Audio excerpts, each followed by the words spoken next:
Why don't we get started? So my name is Eric Arzubi, and I'm here in Billings, Montana. I'm a child psychiatrist. I run Frontier Psychiatry, and we're focused on this series is focusing on child and adolescent psychiatry, clinical issues. Um, let's see. Why don't we? Yeah, why don't we go ahead and let's get started. I'll go ahead and share my screen, and then what we'll do today is we'll be talking about the assessment and management of hallucinations and psychosis in youth. And big picture, again, we're going to go through this detail, but just kind of as a preview, here.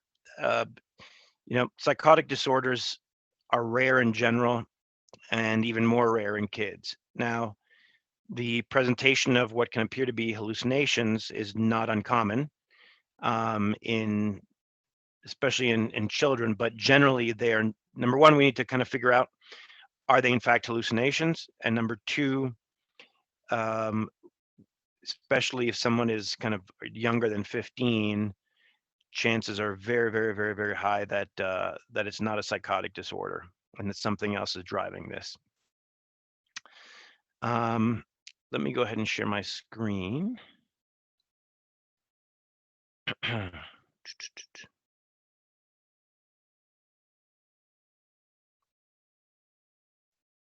Okay. Are the slides up? Yes, it is. Okay, great, thank you. All right, so speaker disclosure. So I have no financial relationships with any commercial products or medications that might be mentioned here. And then goals and objectives will increase confidence and comfort in assessing hallucinations and other symptoms of psychosis. We'll understand and appreciate the distinction between hallucination and psychosis and increase clinical skills to help distinguish between psychotic and non-psychotic hallucinations. And then we'll gain confidence in developing a treatment plan to investigate and or address symptoms of psychosis, including hallucinations. So again, big picture, hallucinations, psychosis, and schizophrenia are not the same thing. Hallucinations can be part of psychosis, and psychosis can be part of schizophrenia, but they are not exactly equivalent. Hallucinations, again, to diagnose a psychosis, you don't have to have hallucinations. Paranoia is something that could be part of a psychotic presentation. And keep in mind, there are both positive and negative symptoms of psychosis, right? Positive symptoms are in fact hallucinations. The negative symptoms tend to be symptoms associated with sort of lack of affect, slow movement, and cognitive impairment. Hallucinations are associated with an increased risk of suicide, even with or without a diagnosis or a sort of the existence of psychosis in general. One of the things that can be really challenging is when you're looking at psychotics, or when you're looking at hallucinations, and you have someone who has intellectual disability, a developmental disability, or autism, can be difficult because, as you can probably anticipate, it's harder for these patients to express themselves to help you understand and tease this apart. Non-psychotic hallucinations don't respond to antipsychotic medications, and an example of that is, and again, we'll talk about this during the presentation, is kids who've been exposed to significant traumatic events and chronic trauma. The adverse childhood experiences will present with non-psychotic hallucinations, but trying to give them an antipsychotic isn't going to do much for that type of hallucination, let's say. And as it says here, antipsychotic medications aren't always indicated for hallucinations. And really, there aren't many tools or screening tools or questionnaires that are validated to evaluate hallucinations. So really, clinical judgment is critical here. And again, no standard treatment because psychosis and hallucinations can present in a lot of different contexts. So again, clinical judgment is critical, and it's a pretty individualized approach to the treatment of the presentation you're dealing with. And as it states here, you always want to think about the overall psychosocial goals, right? What's a potential cause? What's the impact? What are available resources? And what are the goals of the patient and the caregiver? So what is a hallucination? It's a very real, vivid, involuntary sensory experience. Auditory hallucinations are the most common, but can involve anything. You can have olfactory hallucinations. You can have tactile hallucinations. Um, some definitions could be erroneous perceptions in the absence of identifiable stimuli, or a sensory experience in which a person can see, hear, smell, taste, or feel something that's not there. And and like many things, this phenomenon can be on a continuum from something that's relatively normal to something pathological, and that's true for a lot of things, right? You can have somebody with anxiety on a continuum, all the way from normal anxiety to pathological anxiety. So continuum is pretty much a standard for what we deal with in mental health. And again, while this construct may not kind of jive completely with DSM-5, this is kind of a nice way to think about it clinically. Again, they exist on a continuum. They vary in frequency and significance across cultures. Some cultures don't see them as terribly pathological, where others might, and in some cultures there's more stigma associated with it, and some there aren't. More common and generally less concerning in young kids. Again, right, kind of the striking the balance between sort of an imaginary world and sort of hallucinations in children in particular. This is obviously a lot of sort of bouncing back and forth between kind of imaginary world and the real world, and so that's why this might come up more in talking with younger children. It's a common cause of distress and seeking care, and also in primary care. You start to worry about it more in adolescence when compared to younger kids, because again, younger kids, it may not be really hallucinations. In adolescence, when you're able to really identify it more accurately, then you might start worrying, especially in late adolescence. And the persistence and age of onset correlate with higher levels of lifetime psychopathology. So again, the intensity, the persistence, and the age of onset will be good predictors to how things will play out. So let's say we're talking about schizophrenia. Somebody who develops mild schizophrenia at age 24 is probably going to have a better outcome than someone who develops significant and severe schizophrenia symptoms at age 16. And this is true with most medical conditions. The younger the onset and the more severe the onset, the more problematic the long-term outcome. And again, you have an increased risk of suicide, regardless of the risk of the underlying cause. So what conditions do you see, and what conditions can be present when you see hallucinations? So it could be normal development, stress or trauma, affective disorders, anxiety, depression, bipolar disorder, psychotic disorders, substance use or withdrawal, developmental problems, including autism spectrum disorders, intellectual disability, prescription medications, lack of sleep, medical problems, personality disorders, especially in borderline personality disorder. One of the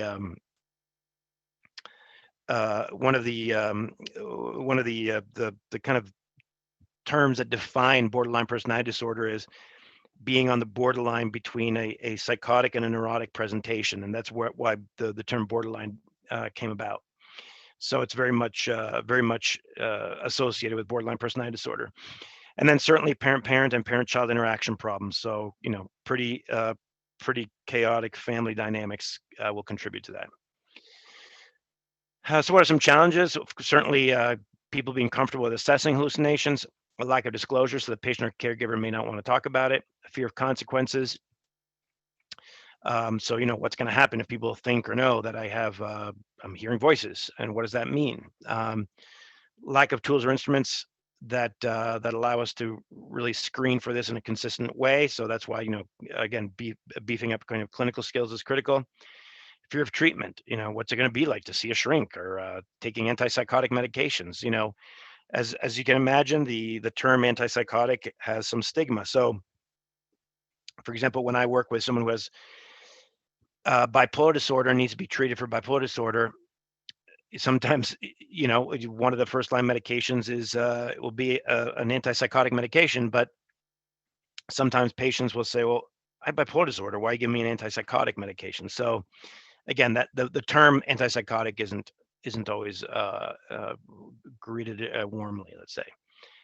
And then certainly the fear of side effects related to these medications. So here's like a little mnemonic to kind of keep in mind as you're developing your clinical skills around asking about hallucinations is, what's the source? Is it inside your head or outside your head? Is it, and then thinking about the onset, the duration, frequency, and any recent changes. Then what's the content and characteristics of the hallucinations? What's said? How many voices hearing? Are there any commands? Is it male or female? Is it loud or soft? What's the tone? Is it familiar? Then reality testing and attribution. What's the perceived origin? Where's it coming from? Can you explain it? And does it change? What's the timing? Does it happen in the morning, at night? Does it happen when you fall asleep? Because one of the things I've had people describe is, gosh, when I'm falling asleep, I get these hallucinations. Well, there's something called hypnagogic hallucinations, which are sort of these perceptual problems or perceptual changes related to falling asleep. And then there's something called hypnopompic hallucinations, which are these hallucinations that occur when someone's waking up. The effect on functioning, and then severity of distress. And again, these are all things you can use to kind of keep track of and monitor progress of treatment. What's the importance of reality testing? So really what this reality testing really allows you to understand how much insight someone has into whether or not these are truly hallucinations, right? So for example, if somebody has a hallucination and then struggles to really admit that they or to indicate that they're not real, they're just hallucinations, right? So that level of insight can help you understand the severity of what's happening. And so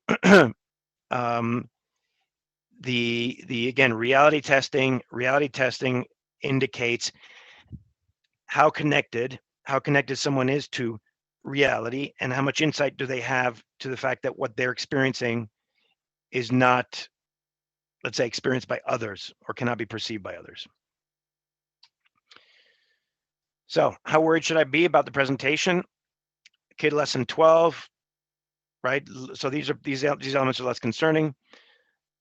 So kid who's less than 12 years old, doesn't last for a long time, no other symptoms, has some intellectual disability, non-auditory, non-auditory or the auditory, but they're noises and they're not verbal, and they occur when waking or falling asleep. Again, those are hypnagogic and hypnopompic hallucinations. When do you start to worry? Well, if it starts to happen a little bit older in adolescence, persistent, there are other psychotic and non-psychotic symptoms. There's normal cognition or IQ. There's some command hallucinations, and there's suicidal ideation and substance use. So what's psychosis? Psychosis is a state of being unable to distinguish between real and unreal, right? So that's where you start losing reality testing. A psychotic disorder is a brain disease that's characterized by subjective symptoms that reflect impaired reality testing and have objective signs of impairment. And again, hallucinations are most common symptoms of psychosis, but is not necessary or sufficient for the definition or the diagnosis of psychosis. Lifetime prevalence, again, big picture, not that common. Up to 14% will experience psychosis at some point in their lifetime. Up to 25% of kids experience some sort of hallucinations, but these can only be considered potential psychotic symptoms. And again, they tend to be associated most of the time with anxiety, trauma. I mean, I'll give you like a little example. Imagine you went to see the scariest movie you've ever seen. You're by yourself, your car is parked in an empty lot, and your car is in the far corner with very little light. You're gonna start hearing things, right? You're gonna start perceiving things. And so that's kind of just a simple, and it's certainly an oversimplified example of how how sort of hallucinations can emerge from significant anxiety. The other question to be asking is, is there are we missing a diagnosis? Is there really an illness here? And are symptoms increasing? So one of the things, one of the things that we can certainly do is try to do a better job monitoring. Hopefully, as there's less stigma, there's more awareness, there's better screening and sharing information, we'll be able to do a better job monitoring symptoms. The positive psychotic symptoms, let's say, are perceptual abnormalities or hallucinations, unusual thought content, delusions, disorganized speech, thoughts and behaviors, accelerated thought patterns, perseveration, obsessions.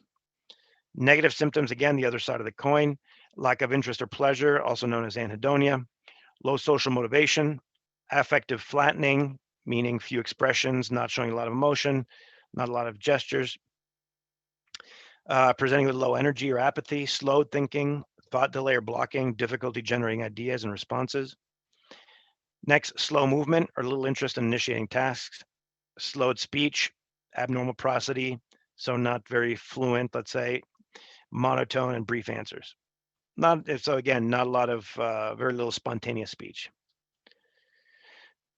So again, some differential diagnoses, kind of goes back to, it's a very similar list to the one we saw earlier that talks about, where can psychosis show up? Again, stress or trauma, OCD, primary psychotic disorders, mood and anxiety disorders, substances, prescription medications, and illegal drugs as well, medical conditions, personality disorders, and developmental disorders. So, right, taking this a step further, hallucinations, again, up to 25% may experience hallucinations at some point, but primary psychotic disorders are very rare.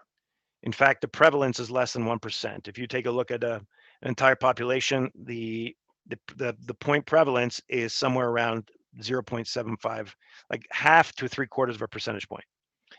1 in 8 people will experience auditory hallucinations.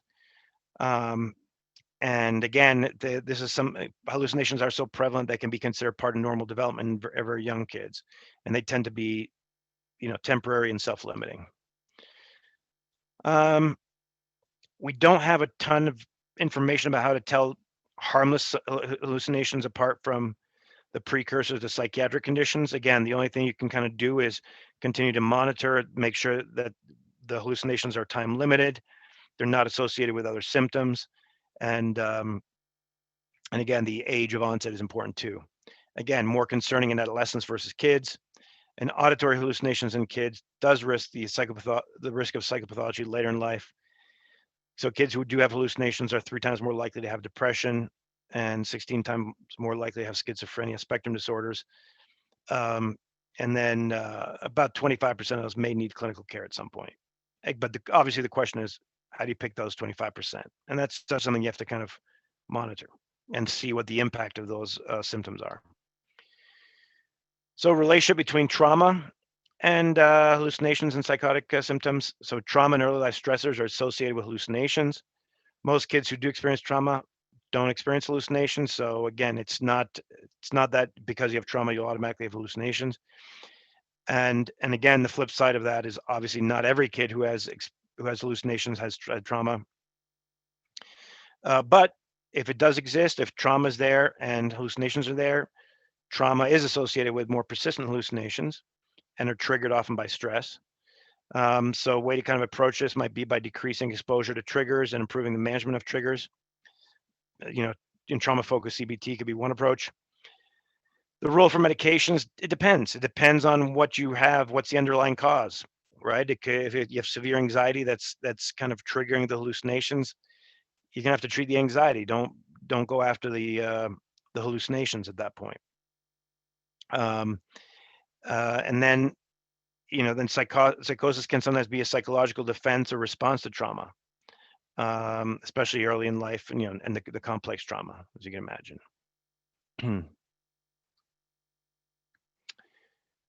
So what does psychosis look like in autism spectrum disorders? You have sleep changes, loss of adaptive skills. So again, it's kind of a regression in functions.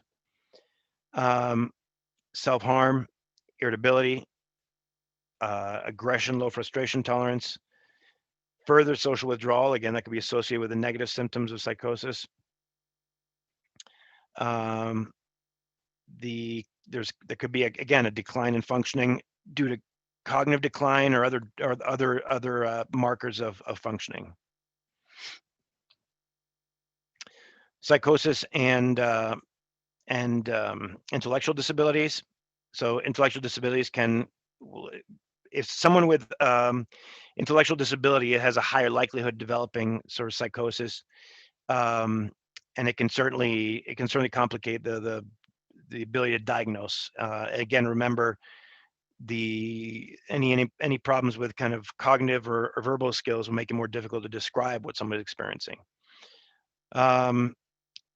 And really symptom management is sometimes prioritized, or is often prioritized over diagnostic clarity, and you really want to keep those kind of in parallel. You don't want to just chase psychotic symptoms if you don't know kind of what's causing them, because sometimes the treatment may not be indicated. Like I said before, if anxiety disorders or PTSD, an antipsychotic won't do a heck of a lot. You obviously want to collect a lot of information from other stakeholders and other folks in someone's life, and you want to think when you're dealing with folks who have developmental disabilities that are genetic syndromes. Again, sometimes it can be really hard to understand whether the psychotic symptoms are related to that genetic disorder or they represent a separate diagnosis. You've heard me say this before. So marijuana and psychosis, unfortunately, they're becoming more and more closely linked for lots of reasons. Again, smoking or using marijuana of any form before the age of 25 on a regular basis, significantly elevates risk for developing psychotic disorder. Regular use in youth increases risk of schizophrenia and all-cause psychosis. Use in early adolescence plus genetic risk, that's a recipe for disaster. There is a dose-dependent relationship, meaning that the more it's used, the more likely the person is to develop a psychotic disorder. And no matter what the original cause of psychotic disorder, the use will exacerbate symptoms. And using marijuana increases morbidity, disability, relapse, and hospitalization in patients who have primary psychotic disorders. Schizophrenia and autism, a lot of overlap. They're both increasingly being recognized as neurodevelopmental spectrum disorders. Both can have deficits in social communication, social emotional reciprocity. In particular, think about the negative symptoms of psychosis and negative symptoms of schizophrenia. They do have shared environmental risk factors. There's shared genetic risk. There's actually high rates of heritability before between the disorders, and there are studies that do show an association between the two. So, for example, if you have parents with schizophrenia, there's a high likelihood of having a child with autism spectrum disorders, and vice versa. Having having parents with autism spectrum disorders leads to 3.5 times higher risk of schizophrenia in offspring. So again, like any mental illness, but particularly those of kids with caregivers of children with psychotic disorders, no standardized approach, very much individual kind of approach to this. There isn't a ton of research to guide interventions, but more and more you're having some programs that address first episode psychosis, and it includes a lot of psychosocial supports, a lot of supports for parents, keeping stress at home to a minimum, because we do know there's a link between kind of dynamics at home and an exacerbation of symptoms. And here again, it just talks about the elements to think about when coming up with a treatment plan. Again, keeping in mind that when you're thinking about treatment planning, that parents and the patients may have different needs and different goals. Kids may want a normalizing and destigmatizing approach, while parents, probably may need a ton more support and education because of the amount of distress might be associated with having a child who have psychotic disorder. Again, big picture, like anything, decrease stress, decrease demands, decrease expectations, less environmental stimulus, and reduce, kind of calm the family dynamics at home. Monitor safety. There's a high risk of suicidal thinking behavior, and then have support coping strategies to deal with hallucinations and delusions. There are some psychosocial treatments like psychoeducation, supporting social interactions, a lot of monitoring, rehab services, and structured psychological treatments. But again, they need to be put together on an individualized basis depending on treatment goals. There's some structured therapies, CBT for psychosis, family therapy, emotion management therapy, cognitive enhancement therapy. And I don't want to bore you with the details of the details of CBT for psychosis. You can look at that. But again, this is kind of important, and I've had these conversations with families. Most times that I start to identify psychotic disorder in youth is really this. It's clear that the more negative expressed emotion there is in a family, the more likely that there's going to be exacerbation of symptoms in the child. And this is expressed emotion is just another way of saying toxic family stress. And so really, when a child is struggling with psychotic symptoms, it's critical to ask about what's going on at home, what's going on in family dynamics, to make sure that those issues are being addressed, as well as sources of triggers for the worsening in presentation. Again, that's why you have family interventions for psychosis. You want to decrease the expressed emotion in the family. And again, here's kind of the rehashing of the first slide. Really just emphasizing the fact that hallucination, psychosis, and schizophrenia are not all one and the same, but keeping these things in mind as you're coming up with management, with a sort of treatment plan, and some diagnostic clarity. And here's a bibliography, and in this presentation and the slides were heavily borrowed by from presentation by Dr. Kamenish at the University of Washington. And that's what I got. Any questions? Or does anybody want to talk about any cases or presentations that they've come across?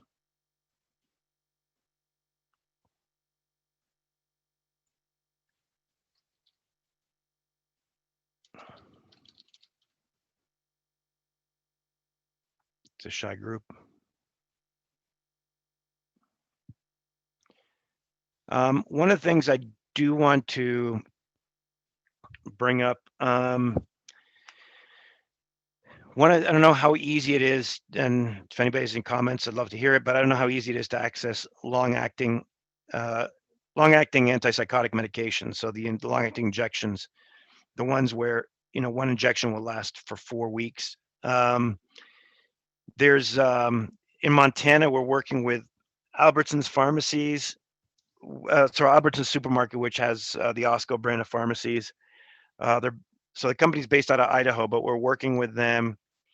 We're going to be able to have long-acting injectable antipsychotic medications available statewide at each of the Albertsons in Montana, probably within 30 days, which is pretty cool, because the availability of long-acting injections is pretty important in changing the outcome and trajectory of psychotic disorders. It turns out if you have access to long-acting injectables, especially shortly after the first episode of psychosis, outcomes are better, fewer instances of relapse, and also certainly less concern around medication adherence, because, well, it's one time a month, and you don't have to have arguments or challenges every day about saying, gosh, do I need medications? Do I not? Is it really important? I'll just wait till I need it. So having access to long-acting injectables is critical, and we're excited. We're excited to be able to make that available sort of statewide. And anyway, just an important tool in our toolbox to consider.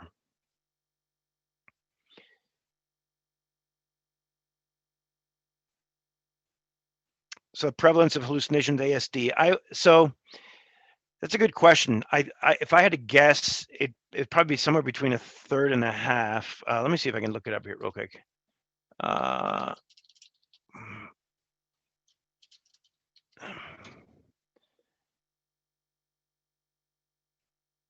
Let's see.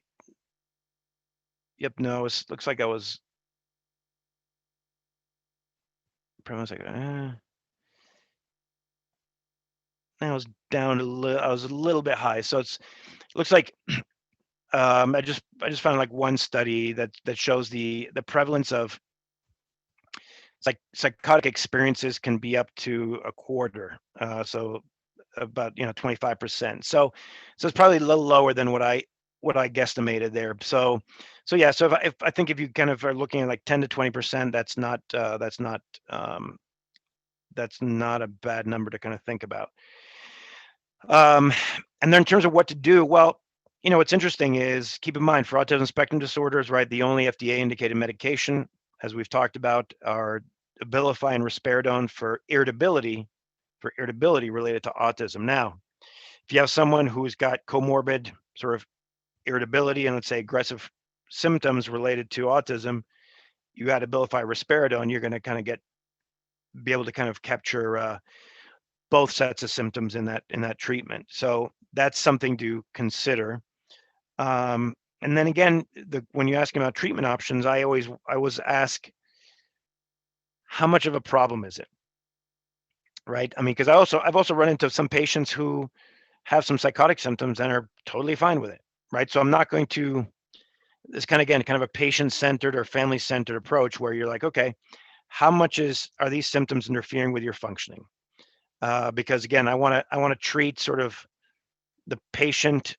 I want to treat the patient rather than, I know it sounds kind of, there's some kind of, we keep hearing a lot, but really I want to treat the patient rather than the symptoms. So, or the disorder. So if the patient says to me, you know what, I have some mild hallucinations, but it doesn't cause a lot of problems. Okay, I'm not going to press the issue. They tell me they have hallucinations and they really hate them and they struggle and they cause a lot of problems. I might be more assertive in my recommendations to use antipsychotic medications. But I think in autism, the use of antipsychotics when there are psychotic symptoms is you're probably more likely get some results rather than doing it with someone who has anxiety disorders. So anyway, so I hope that was helpful.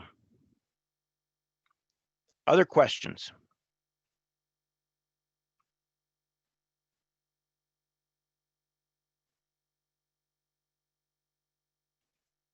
Okay, if there are no questions, we can call it.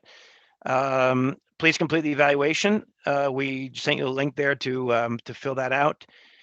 We'll be sending around the slides, and if there are any sort of further questions in between sessions, please feel free to reach out. Thanks, everyone. Have a great day. Thank you. Bye.